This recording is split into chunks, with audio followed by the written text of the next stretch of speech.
Hello, folks. How's it going? It's Tim Brown, and Tracy Kelly.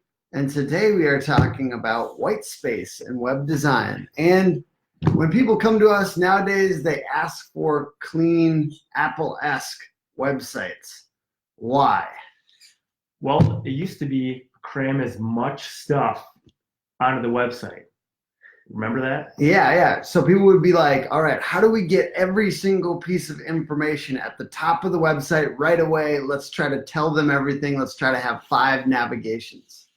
And now it's let your content breathe.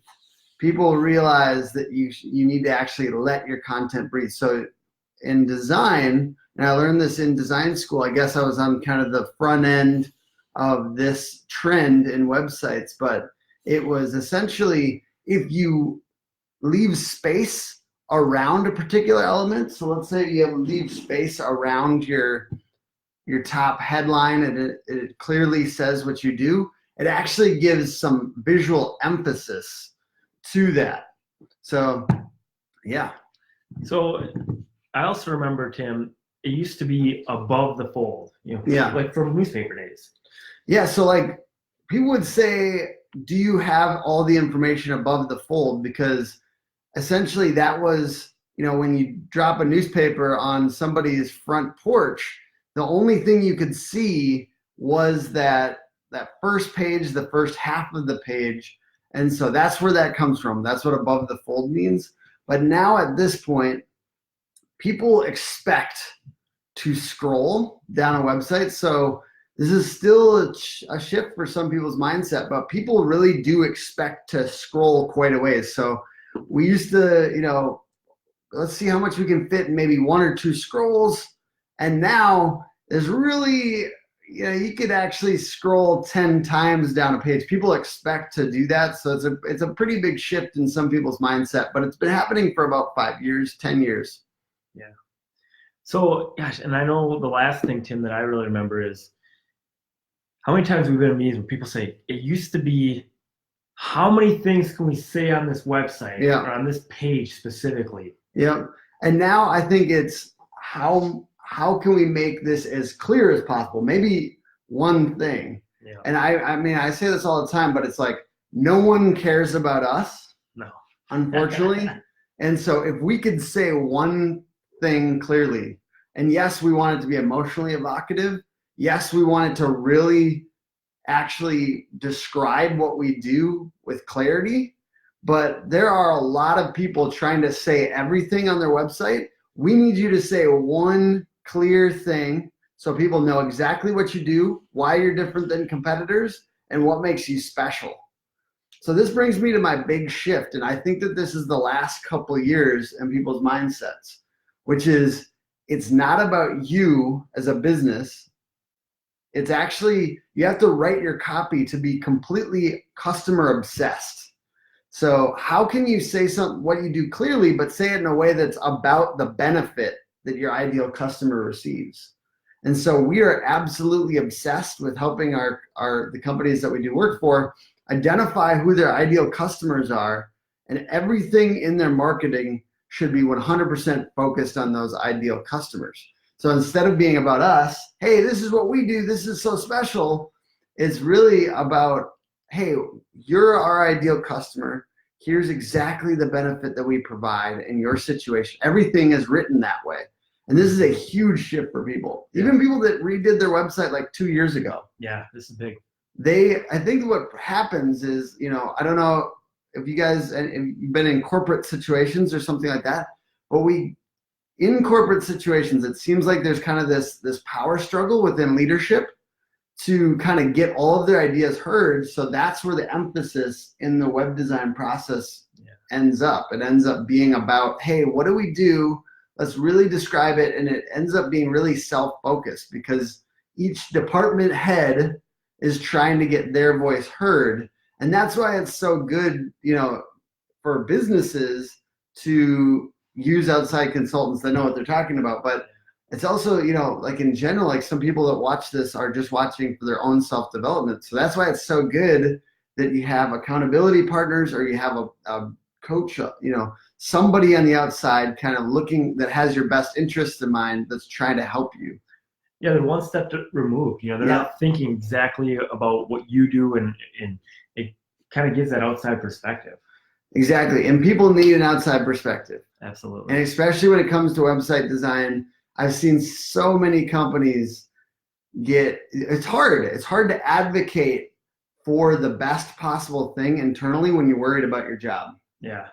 So that's why it's always good to have an outside consultant, somebody to help you with the design, somebody to help you recognize what the newest web design trends are, right? And I'm not just saying us, I'm not promoting us, I'm saying somebody like us though, a marketing company that actually has your best interest in mind and doesn't have to worry about getting fired because of your internal politics. Well, they might, but it's not as big of a deal, right? Because they can actually advocate for the best possible thing. When I first started web design, I was really intentional about advocating for the user.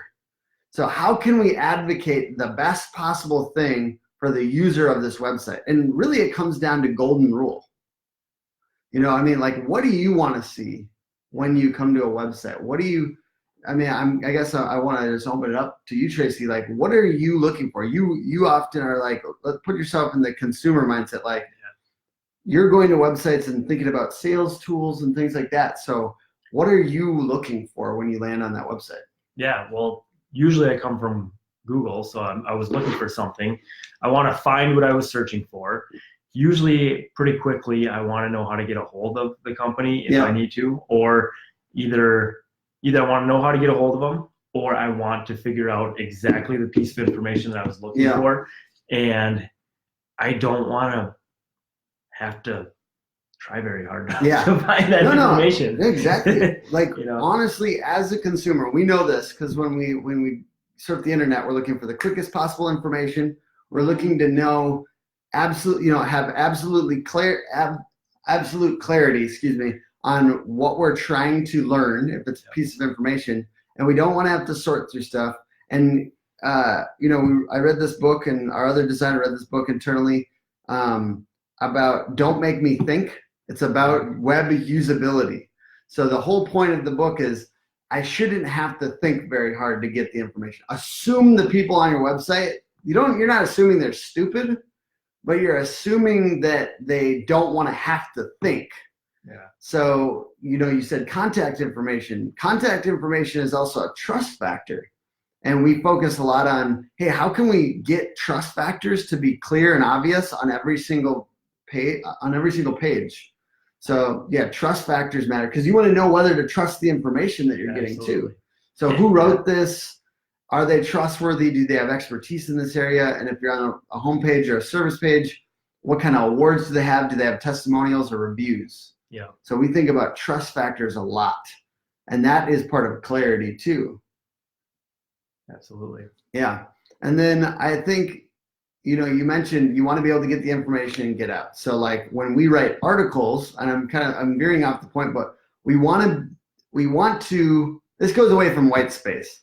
But I do think that it's clarity. So we often have a top section that tries to outline the clear piece of value right away in an article. And I don't know if it's white space, but it's more of visual emphasis. And so we'll often make the first paragraph of an article bigger and often use bullet points at the top of an article to give that information as quickly as possible. It's the same concept, right? It's the concept of giving visual emphasis to the things that matter. And sometimes that means subtracting the other stuff, right? Subtracting stuff. When I'm cleaning our office, I was just tidying up this morning, right? When I'm cleaning the office, the first thing I think of is how can I subtract some stuff to clean up the way it feels in here? And that's the concept with white space and web design. And Maria Kondo, the person or whatever her name is, the lady who does that has the book. What is that book? Hey, what's up? All right, 1 second. Thank you, sir. What is that book or what is that show? There's a show on Netflix about cleaning and about basically the book is called Spark Joy. And basically you're supposed to get rid of anything in your house that doesn't spark joy. So this is basically Maria Kondo for websites. You need to get rid of anything that isn't super useful to the user and doesn't really clearly and quickly explain your key value proposition. I like it. And that's just the golden rule. So when you're employing white space and you're employing visual emphasis in websites, use the golden rule. Hey, how would I want, when I land on this website, how would I want to be treated? And that's it. All right, guys, thank you so much for watching our little video on white space and web design and how to use it. And I hope you have an amazing week on Facebook. I'm going to link to our article that has a bunch of examples of white space and web design. On Instagram, if you go to facebook.com/hookagency, you'll see the comment and check it out. And do a little bit more of what you love this week. Just do one thing that you know that you love about your work. And I hope that you guys have an awesome week. Make it a great week, everybody. All right, bye, guys.